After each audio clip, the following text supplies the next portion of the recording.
So today on Tim Time, we're going to take a look at what this black stuff is all over the hot water heater. Not sure, but it's kind of disgusting and it's wet. And then I noticed there's water on the floor. Where do those pipes go? Oh, jeez. Oh. They go up to the kitchen sink. And that's where our journey is going to take us. Well, hello everybody. Tim Time here. So my project for today is Tim the Plumber. Well, I'm not a licensed plumber. I sure do know a leak when I see one. That's what all this disgustingness is about here in the sink. So this is again on the new house. And let's see, the home inspector didn't seem to catch any of this stuff. Well, that guy right there is kind of a breather, because there's not a stack attached to this conglomeration under the sink. But we'll just take a look. I don't know how well you're going to be able to see it because the lighting is terrible. Let me, if I get my phone, hang on. Alright. Well, you can see all around that drain that there's been a leak. And if you follow the pipe down where the dishwasher hooks in, oh, okay, well, also I've been told the dishwasher leaks too, but it looks like there's a little bit of drippage there as well. And you come across, what the heck? Whoa, there's a cracked pipe. A little bit of leakage there, not too much. I'm not sure what's going on with that right there. But then it comes down, and right where this breather is, the breather itself leaks like a sieve. Water just runs out of it. Then back up to this side. Where are we? I have to find it. There it is. Back up to that side. A little bit of leakage, mainly around the tailpiece that comes out of there. Not too bad. But over time, so you can see the floor is soaked. So I had a, well, I can't really see it. They had a carpet in there. I pulled that out. So, you know, like a bathtub, a bath mat carpet. So I pulled that out and threw that away. Leave this open, let it air out for a while, and get some parts. I see that I have a new. Yep. I can get to stay there. Stay there. Stay. Stay. A new. There we go. New S-trap.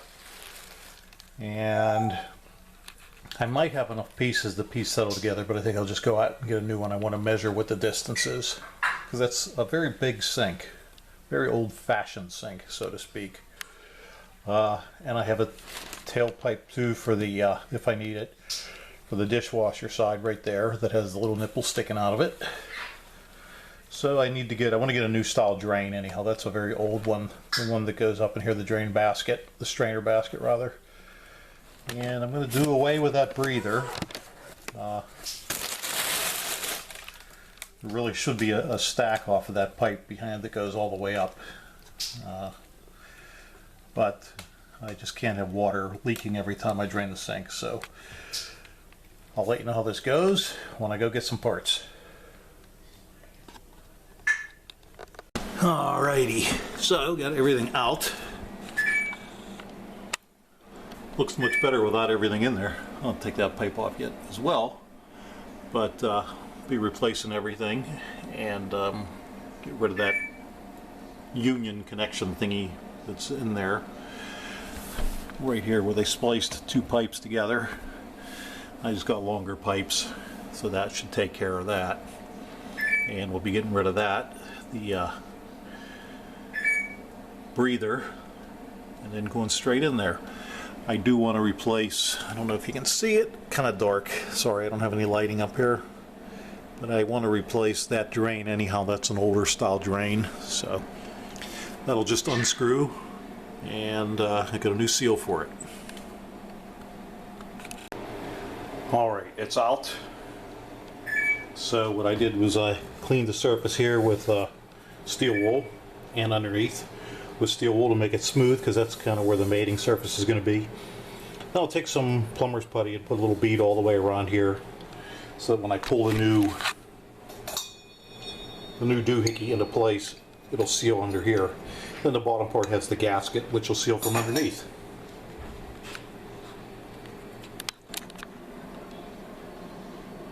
Alright, so there it is. I found it easier to put it around this first and wish it on there. And always amazed that by the time you buy the plumber's putty and then the next time you use it again, it's hard as a rock, but this stuff is still in good shape. So another thing I wanted to add here is when you get this, there's this goes underneath the sink. This is a fiber washer. You want to save that, and it lets the nut glide around on there without grabbing the rubber so much. So you definitely want to use that. It's not just a piece of packing. So take the rubber off here. Don't need any sealer underneath.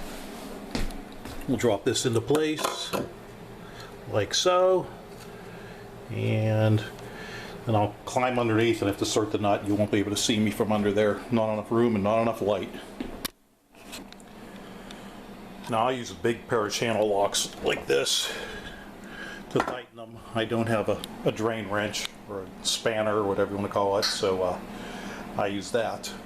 But I'll start to pull it down, wait a little bit, pull it down, that way it lets the caulking ooze out from underneath the top part.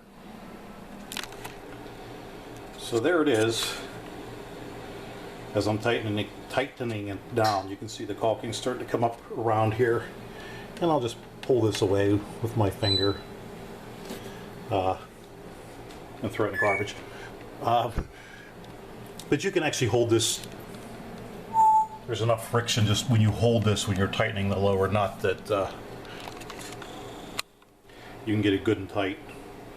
So again, nice and tight, but you know, we're not trying to pull an engine with it, so not too tight. Alright, so there you have it. Thing of beauty. A couple of pipes had to be custom cut to different lengths, but that's okay. No problem. I used a chop saw to cut them, but you could use a hacksaw, whatever you want to use. One thing I do want to add is I have to attach this.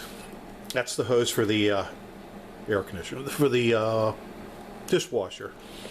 Now, if you look under there, here's the little nipple that sticks out, and as you can see it's smaller than the hose. And I forgot to look and see if they offered whatever size was on here, but it doesn't much matter because I don't know if you can see, but this has little graduations in it that you can cut it down to be different sizes. So I'll just have to cut it down a little bit, and then it should fit right over that. I believe this is the size I need down here where my baby finger's hitting. You can see the little line where you can cut. And then that'll fit on there in theory. So let's get that done and see how that works. Then we'll be ready to give it a test. When I tighten these all done, it's like putting together, what's that game? Tetris. You have to kind of measure and get everything. But when I tighten these together, I tighten them pretty tight by hand. I put them all in first, and once everything's lined up, I tighten them by hand. And then I just take my channel locks and give them a little snug. Nothing big, just a little, just in case my fingers were slipping or something. Probably I could still unwind them. And then the last thing I do is I go up and hit that nut again to make sure that it's continued to get tighter. So again, you don't want to crank on it because there's a rubber gasket, but it'll get loose because of the caulking in there. All right, come on, focus there. There we go, kind of anyhow.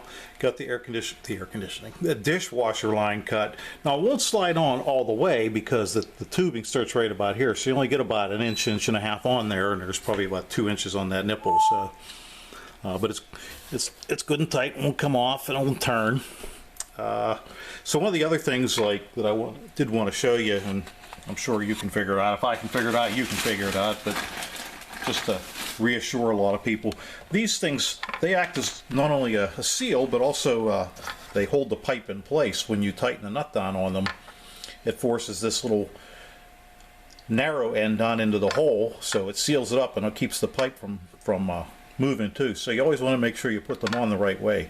The fat end on this when you're doing the triangle seals, the fat end would go toward the nut. So the fat end would be sticking up toward the back of the nut.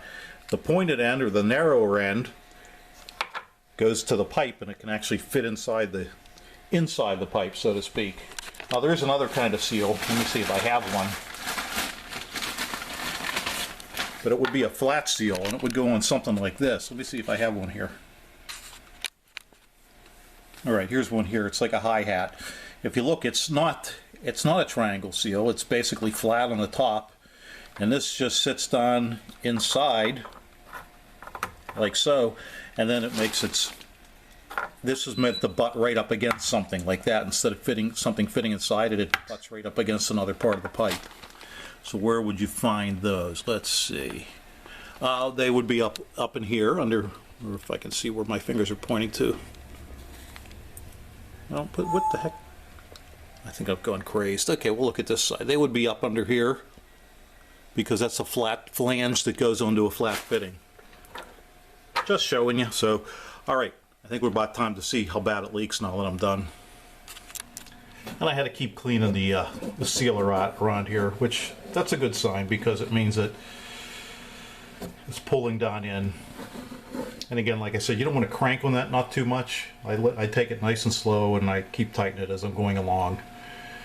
That way it lets the sealer ooze out without ripping the rubber gasket or causing other issues.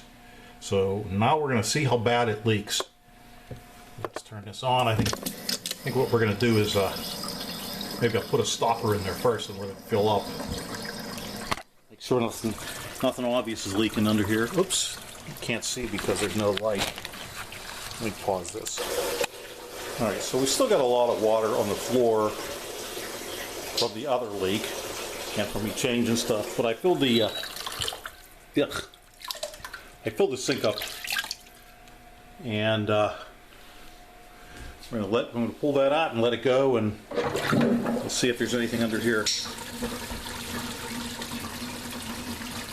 So I don't see anything obvious.